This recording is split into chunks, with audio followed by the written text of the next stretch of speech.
मला रिक्वेस्ट आली होती की युनिकॉर्नुएट युट्रसवर तुम्ही एक व्हिडिओ बनवा. तर युनिकॉर्नुएट म्हणजे काय, तर गर्भाशय जे बनतं ते 2 ट्यूबचं बनतं.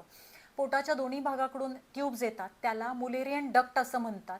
आणि त्याचा वरचा भाग जोडला जातो आणि खालचा भाग एक होतो आणि असं एक गर्भाशय तयार होतं.